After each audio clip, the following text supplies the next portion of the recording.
Olá, bom dia. Bem-vindos mais uma vez ao canal Palavra e Estudos Bíblicos.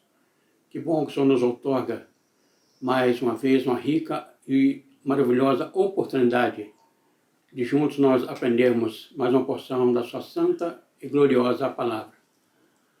Antes de nós abordarmos o texto a ser lido, nós queremos pedir a vocês mais uma vez que dê o seu like, assine, ative o sininho de notificações e se inscreva no canal e vamos assim juntos acompanhando as ministrações da santa e gloriosa Palavra de Deus. O texto a ser abordado hoje está contido no Evangelho de São Jesus, escrito por Lucas, no capítulo 4, a partir do versículo 14. Versículo 14 até o versículo 22. Então, é o texto que nós estaremos abordando. Então, o Evangelho de Lucas, capítulo 4, versículo 14 a seguir, que diz assim: Então, pela virtude do Espírito, voltou Jesus para a Galileia, e a sua fama correu por todas as terras em derredor. E ensinava nas suas sinagogas, e por todos era louvado. E chegando a Nazaré, onde fora criado, entrou num dia de sábado, segundo o seu costume na sinagoga, e levantou-se para ler. E foi-lhe dado o livro do profeta Isaías. E quando abriu o livro, achou o lugar em que estava escrito: O Espírito do Senhor é sobre mim, pois que me ungiu para evangelizar os pobres. Enviou-me a curar os quebrantados do coração, a apregoar liberdade aos cativos, dar vista aos cegos, a pôr em liberdade os oprimidos e a anunciar o ano aceitável do Senhor. E, cerrando o livro e tornando-o a dar ao ministro, assentou-se, e os olhos de todos na sinagoga estavam fitos nele. Então começou a dizer-lhes: Hoje se cumpriu esta escritura em vossos ouvidos. E todos lhe davam testemunho e se maravilhavam das palavras de graça que saíam da sua boca, e diziam: Não é este o filho de José? Então, amados, o ministério do Senhor Jesus foi marcado pela virtude do Espírito Santo. E na sinagoga de Nazaré, o Senhor Jesus, aprove Deus que o Senhor Jesus revelasse ser Ele o Messias aguardado, o Messias ansiado, tão esperado pelos judeus, aqueles que estudavam as profecias, aqueles que aguardavam a vinda do Messias de Deus. Então, o Senhor Jesus, ele se revela, esse Messias tão esperado, tão aguardado, tão anunciado pela lei e pelos profetas. E o Senhor Jesus, ele foi batizado por João Batista, e já no seu batismo, o Espírito do Senhor já se manifestou em forma corpórea de uma pomba, e ali o Senhor Jesus já foi cheio do Espírito Santo, dando-nos o exemplo, o pleno exemplo, de que o profeta de Deus, a mulher de Deus, o homem de Deus, eles necessitam ser cheios do Espírito Santo, o seu ministério precisa ser guiado pela virtude, pelo poder, pela direção do Espírito Santo. E então o Senhor Jesus, cheio do Espírito, foi levado ao deserto, e no deserto ele enfrentou e triunfou após 40 dias e 40 noites em jejum. Ele enfrentou e triunfou sobre todas as tentações que lhe foram propostas por Satanás, e após ele triunfar no deserto, então sempre pela virtude do Espírito Santo, sempre pela virtude do Espírito, Jesus então voltou para a Galileia. Então, tendo um ministério direcionado pelo Espírito Santo, pela virtude do Espírito Santo, abundante na ação e na manifestação do Espírito Santo, era impossível não se obter um ministério triunfante, um ministério vitorioso, um ministério cheio, abundante em sinais, prodígios e maravilhas. O ministério do Senhor Jesus, ele foi abundante em sinais, em milagres, porque o Senhor Jesus, ele nos deu o grande exemplo do que é ser cheio do Espírito Santo. Então, coisas fantásticas aconteciam na ministração do Senhor Jesus, coisas fantásticas, sinais fantásticos aconteciam durante o ministério do Senhor Jesus, tais como a cura de paralíticos, a cura de leprosos, a ressurreição de mortos, e tudo isso acontecia no ministério do Senhor Jesus. E então, o Senhor Jesus, então, ele volta para a Galileia, cumprindo-se assim o que está escrito no capítulo 4, no versículo 13 do Evangelho do Senhor Jesus, escrito por Mateus, dizendo assim: e deixando Nazaré, foi habitar em Cafarnaum, cidade marítima nos confins de Zebulon e Naftali, para que se cumprisse o que foi dito pelo profeta Isaías, que diz: a terra de Zebulon e a terra de Naftali, junto ao caminho do mar, além do Jordão, a Galileia dos gentios, ou a Galileia das nações. O povo que estava sentado em trevas viu uma grande luz, e aos que estavam sentados na região, na sombra da morte, a luz raiou. Então, quando o Senhor Jesus chega à Galileia, então a luz chegou. Porque o Senhor Jesus diz: eu sou a luz do mundo. Quem me seguir não andará em trevas, mas terá a luz da vida. E então o Senhor Jesus chegou à Galileia. E então uma nova era se iniciou na Galileia, aquela região tão acometida pelas trevas espirituais, aquela região tão cheia de paganismo, tão cheia de pessoas oprimidas, tão cheia de pessoas cegas, tão cheia de pessoas que realmente eles estavam sem direção. O Senhor Jesus chegou e ele ensinava nas sinagogas da Galileia durante os sábados. Pois naquele período as sinagogas eram abertas para as ministrações no dia de sábado. E o Senhor Jesus estava lá ministrando. E até que nessa rota pela Galileia, nessa peregrinação pela Galileia, em que muitas pessoas encontraram a cura, muitas pessoas encontraram a liberdade, então Jesus chega à cidade de Nazaré, a cidade onde ele não fora nascido, mas ele fora criado, onde ele passou a sua infância, a sua adolescência, até chegar à idade adulta e assim iniciar o seu ministério terreno e ele se revelar publicamente como o Messias de Deus. E então é nesse ambiente que o Senhor Jesus chega na sinagoga de Nazaré. E nesse período, ele ainda, por todos, ele era louvado.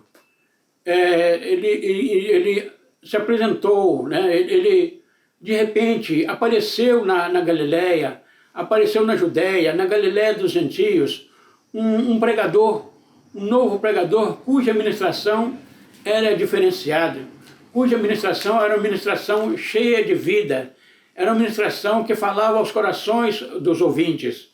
E então, este pregador chega então à cidade de Nazaré, e onde foi criado, diz o texto aqui, entrou no dia de sábado, segundo o seu costume.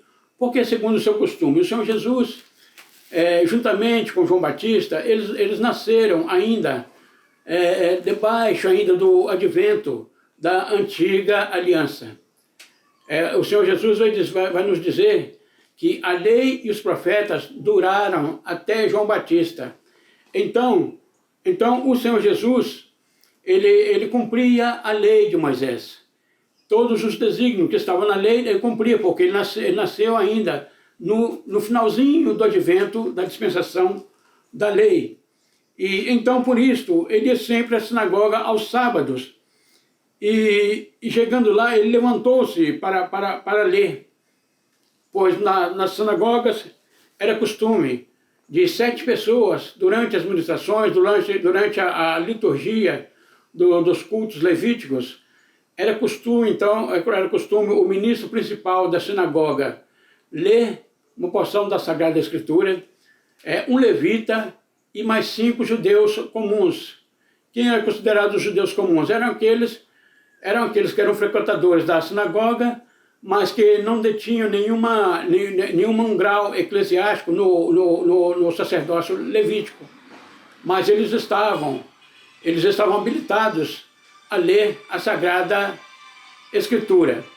E então, geralmente eram 5 pessoas, eram otorgadas a oportunidade para 5 judeus, considerados judeus comuns, de ler a Sagrada Escritura. E o Senhor Jesus, ele foi um desses, né? Ele foi um desses a quem foi otorgada a oportunidade de ler a Sagrada Escritura. Mas por quê? Porque o Senhor Jesus chegou na sinagoga de Nazaré. Então aqueles que chegavam pela primeira ou segunda vez numa sinagoga, então eles eram escolhidos como um daqueles que eram privilegiados, eram escolhidos com a oportunidade de ler uma porção da Bíblia Sagrada, naquela época representado pelos rolos do Pentateuco, da lei e dos profetas. E então o Senhor Jesus se levantou para ler e foi-lhe dado o livro do profeta Isaías. Mas observamos bem que este livro foi dado, o livro do profeta Isaías foi dado ao Senhor Jesus para ele ler. Não foi por acaso, não foi por acaso, não foi por uma coincidência, mas o Espírito do Senhor estava direcionando o culto neste momento, para que ali o Senhor Jesus se revelasse como o Messias de Deus, o Messias aguardado. Aprove ao Senhor Deus escolher Belém para o nascimento de Jesus. Aprove o Senhor Deus para escolher Nazaré para o Senhor Jesus se revelar como o Messias aguardado, o Messias de Deus, o ungido de Deus. E aprove o Senhor Deus escolher Jerusalém como a cidade a qual o Senhor Jesus efetuaria a nossa salvação, a nossa redenção na cruz do Calvário.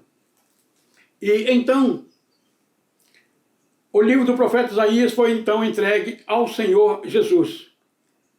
E quando o Senhor Jesus abriu o livro, achou o lugar em que estava escrito: o Espírito do Senhor é sobre mim, pois que me ungiu para evangelizar os pobres, enviou-me a curar os quebrantados do coração, a pregoar liberdade aos cativos, dar vista aos cegos, pôr em liberdade os oprimidos e anunciar o ano do Senhor. Então, amados, aqui está o caráter, aqui está as diretrizes do ministério do Senhor Jesus. Então, o Senhor Jesus é também chamado de o Cristo, o Senhor Jesus Cristo. Jesus Cristo, nós sabemos, Cristo não é o sobrenome do Senhor Jesus. Cristo quer dizer, só para nós relembrarmos, Jesus Cristo quer dizer Jesus, o ungido de Deus, o Messias de Deus, que significa aquele que fora ungido por Deus para uma devida missão. E a missão amorosa do Senhor Jesus, a missão misericordiosa do Senhor Jesus foi, durante o seu ministério terreno, evangelizar os pobres, curar os quebrantados do coração e dar liberdade àqueles que estavam cativos, abrir os olhos aos cegos e apregoar o ano aceitável do Senhor e pôr em liberdade os oprimidos. Então, este foi as diretrizes do ministério de nosso amado e Salvador Jesus Cristo. Então, tudo isto aconteceu debaixo da maravilhosa unção do Santo e Glorioso Espírito de Deus na vida do Senhor Jesus. Então nós observamos que a unção é muito importante, é tudo na vida de um pregador, de uma pregadora, de um homem e de uma mulher de Deus. Porque a unção na vida do profeta traz a plena direção de Deus, do propósito de Deus na vida, na mensagem do profeta ou da profeta de Deus. E então o ministério do Senhor Jesus foi marcado por esta unção. A unção na velha aliança, ela era uma unção representativa. Era uma unção que se dava ao rei, ao profeta e ao sacerdote. Quando um homem seria ungido ao rei, ele recebia uma unção. Quando Deus escolhia um homem como profeta, ele recebia uma unção de profeta, unção de rei e unção de profeta. E ainda assim, quando o Senhor Deus escolhia alguém para o ministério sacerdotal, este homem seria então ungido como um sacerdote. Então era uma unção de caráter visível. E na antiga aliança, esta era a unção outorgada por Deus. E na nova aliança, a unção ela é menos visível. A unção ela é de caráter interior.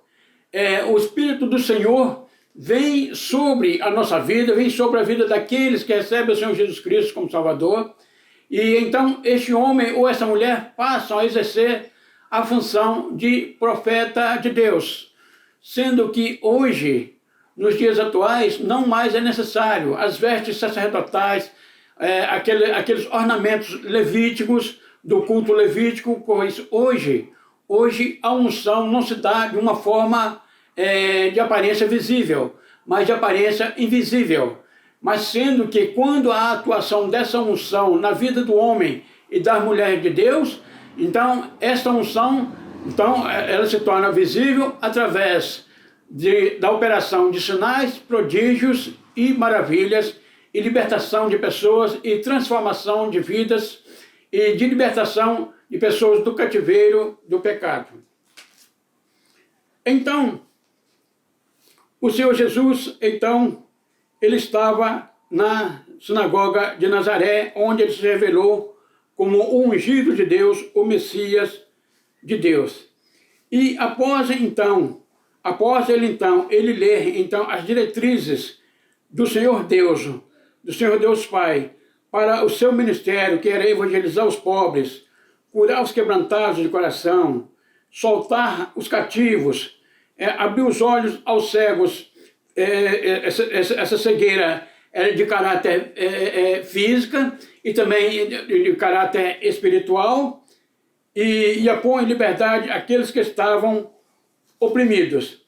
Então, após ele ler o livro, ele fecha o livro e entrega novamente ao ministro. E ele se sentou, e os olhos de todos na sinagoga estavam fitos nele. No original grego, quando diz aqui que os olhos de todos estavam fitos nele, na verdade quer dizer, estavam com os olhos arregalados, estavam espantados, estavam olhando para ele de uma forma espantosa, porque o Senhor Jesus, quando ele torna a se assentar, ele não mais se assenta no lugar em que ele estava assentado inicialmente. Como? Nas sinagogas das Judeias, da Galileia, em todas as sinagogas, sempre havia, entre as cadeiras dos ministros, entre as cadeiras dos oficiantes, aqueles que dirigiam as sinagogas, então havia sempre uma cadeira vazia. E essa cadeira, ela era simbolicamente destinada ao Messias de Deus, aquele que estava sendo aguardado.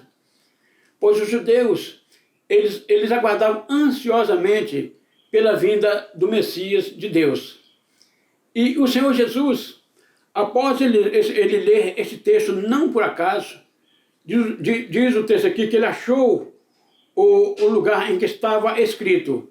Na verdade, como eu já disse, não foi por acaso, não foi por coincidência, foi tudo dentro do direcionamento de Deus, o direcionamento do Santo e Glorioso Espírito de Deus. E então, ele torna-se a sentar, mas ele não mais se assenta no lugar em que ele estava sentado, no lugar destinado aos judeus visitantes. Não, ele vai e se assenta na cadeira que estava destinado ao Messias. Por isso o texto que diz que os olhos de todos na sinagoga estavam fitos nele. E ele não somente se assenta na cadeira do Messias, mas então ele começa a dizer, então começou a dizer-lhes, hoje se cumpriu esta escritura em vossos ouvidos.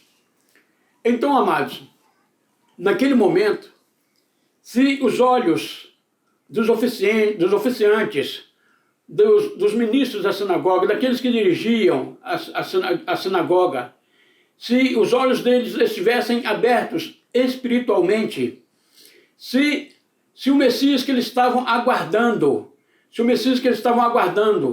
não fosse de um perfil diferente, que era o perfil do nosso amado e Salvador Jesus Cristo, então eram para esses oficiantes, eram para esses ministros, eram para aqueles judeus darem pulos de alegria, era para eles dar pulos de alegria, para eles dar brados de alegria, era para eles se exultar, se alegrar muito. Olha, nós acreditamos que se Moisés estivesse ali, Moisés ficaria muito feliz, porque ali estava, afinal de contas, se revelando o profeta superior a ele. Então, se Moisés estivesse ali, Moisés daria pulos de alegria, eu acredito. Isaías também, ele daria pulos de alegria. Então, Abraão, ele daria pulos de alegria. Mas os olhos daquelas pessoas estavam fechados. Eles estavam cegos espiritualmente. Eles acharam que era um absurdo o Senhor Jesus se assentar na cadeira destinada ao Messias. Na verdade, eles acharam que era uma presunção. Eles acharam que era uma arrogância do Senhor Jesus. Porque, afinal de contas, o versículo 22, ele vai dizer assim, e todos lhes davam testemunho e se maravilhavam das palavras de graça que saíam da sua boca e diziam, não é este o filho de José? Então eles achavam um absurdo que aquele moço que eles viram crescendo como um menino, como um filho de um carpinteiro, como um ajudante de carpinteiro, então agora se assentasse na cadeira do Messias e arrogasse para si a posição de Messias de Deus. Mas na verdade era exatamente isso que estava acontecendo. O Senhor Jesus, ele não estava sendo arrogante. O Senhor Jesus não estava sendo presunçoso. Na verdade, ele estava se assentando. Ele estava se assentando no lugar que ele era devido. Porque, na verdade, ele era o Messias de Deus. Então, que pena que aqueles ministrantes não reconheceram este privilégio, não reconheceram este fato. Não somente do Messias de Deus está chegando, se sentar na cadeira, a cadeira não estava mais vazia, mas Deus escolher, Deus privilegiar a humilde sinagoga da humilde cidade de Nazaré, para que o Messias se tornasse publicamente conhecido como um ungido de Deus, como o Messias de Deus. E então, a partir do versículo 23, até o versículo 30, então o texto vai nos dizer que o Senhor Jesus, ele diz, quando eles ficam espantados e começam a desdenhar, dizer, mas espera aí, esse Senhor, esse homem está se assentando na cadeira do Messias, ele é o filho de José, ele é o filho do carpinteiro. E então, eles diziam isso numa forma de desdém, numa forma de incredulidade e numa forma de zombaria. Então, o Senhor Jesus, ele diz para eles, então, sem dúvida, me direis este provérbio, médico, cura-te mesmo, faz aqui na tua cidade o que nós ouvimos que você fez em Cafarnaum. O Senhor Jesus diz para ele, olha, na verdade, vou dizer para vocês, que nenhum profeta é bem recebido, ou seja, é honrado na sua pátria, na sua cidade. E a prova é que durante os dias de Elias, quando o céu se cerrou e ficou 3 anos e 6 meses sem chover na terra de Israel, tinha uma grande fome. E o Senhor Deus não enviou Elias a nenhuma das viúvas da cidade de Israel, mas foi enviado a uma viúva de Sidom, uma mulher estrangeira, uma viúva estrangeira. E outros sim, havia muitos leprosos em Israel no tempo do profeta Eliseu, e nenhum deles foi curado, senão Naamã, o sírio. Então, essas palavras do Senhor Jesus fizeram com que aquele povo cego, aquele povo incrédulo, aquele povo que eram arrogantes, eram presunçosos, eles ficassem ainda mais irados, eles ficassem mais bravos com o Senhor Jesus. E diz o texto que eles pegam o Senhor Jesus e expulsam ele da cidade e levam ele até o alto do monte onde a cidade de Nazaré estava edificada, para dali jogar ele pelo precipício. Então, na verdade, amados, aqueles homens, aqueles oficiantes, eles ficaram possessos de demônios. Eles ficaram endemoniados. E ali, então, o adversário que já tinha perdido a batalha da tentação no deserto para o Senhor Jesus, tenta, então, aproveitar esta oportunidade para ali finalizar precocemente a caminhada do Cristo, o Messias de Deus, o ungido de Deus. Mas acontece, queridos, que nada acontece fora do propósito de Deus. Não era o momento de Deus, não era o propósito de Deus que o Senhor Jesus, o seu Messias, o seu Filho amado, o seu Filho que lhe dava tanto prazer, finalizasse a sua jornada, finalizasse o seu advento de uma maneira tão precoce e fora da sua vontade e fora da sua permissão. Nada acontece, queridos, aproveitando aqui para uma aplicação, nada acontece em nossa vida fora do propósito de Deus. Assim como o Senhor Jesus, você, eu, nós também fomos ungidos por Deus. O Espírito do Senhor nos ungiu. O Espírito do Senhor nos ungiu. E então é para nós fazermos a obra do Senhor, para nós realizarmos a obra do Senhor Jesus. O Senhor Jesus diz, em verdade vos digo, que vós fareis as minhas obras, e as fareis maiores ainda, porque eu vou para o Pai. Então, a igreja do Senhor Jesus é composta de pessoas, de homens e mulheres, crianças, cheios da unção do Espírito Santo para realizar a obra do Senhor. Então, e nós devemos ter em mente que a sua jornada, o seu chamado, a sua caminhada, a nossa caminhada, o nosso ministério não terminará antes da hora, antes do dia proposto por Deus. Então eles levam o Senhor Jesus para julgar do precipício. Mas diz o texto que ele, porém, passando pelo meio deles, ele retirou-se. Então, de uma forma miraculosa, de uma forma sobrenatural, então o Senhor Jesus, não sabemos se ele ficou invisível, não sabemos se uma força divina, aquela força que ele tinha, a força divina que ele tinha, porque o Senhor Jesus, quando ele se humanizou, ele se esvaziou da sua glória. O apóstolo Paulo vai nos dizer no capítulo 2, no versículo 5 de Filipenses, que ele se esvaziou de si, mas ele não deixou de ser Deus.